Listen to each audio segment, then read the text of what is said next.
আপনারা দেখছেন ২১শে টেলিভিশন। শরীয়তপুরের ডামুড্ডায় এক গৃহবধূকে সংঘবদ্ধ ধর্ষণের পর হত্যা মামলায় ৩ জনকে মৃত্যুদণ্ডের আদেশ দিয়েছেন আদালত। শরীয়তপুরের নারী ও শিশু নির্যাতন দমন ট্রাইব্যুনালের বিচারক আব্দুস সালাম খান এই রায় প্রদান করেন।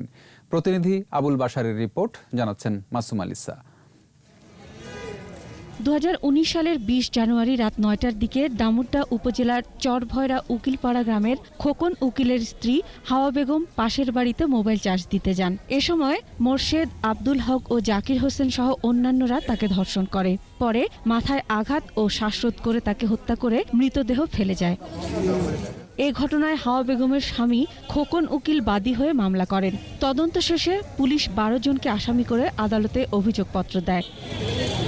বুধবার আসামিদের উপস্থিতিতে বিচারক রায় প্রদান করেন।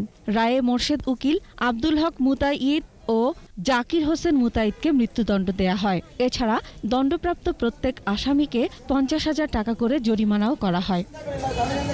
রায়ে সন্তুষ্ট বাদীপক্ষ, আর আসামি পক্ষের আইনজীবী জানায় উচ্চ আদালতে আপিল করবেন। আজকে এই মামলা রায় হলো। এই মামলাতে ৩ জনকে মৃত্যুদণ্ড দিয়েছে। মোর্শেদ উকিল, আব্দুল হক মোতাইদ এবং জাকির হোসেন মোতাইদকে মৃত্যুদণ্ড দিয়েছে। বাকিদেরকে ব্যক্তিগত খালাস দিয়েছে।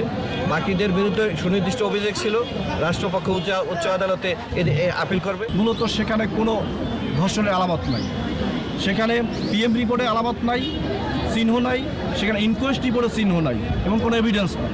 তারপরও মূলত এই মামলায় তাদেরকে ক্যাপিটাল পানিশমেন্ট দেওয়া হয়েছে, যেই রায়ে আসলে মূলত আসামিরা ন্যায় বিচার থেকে বঞ্চিত হয়েছে।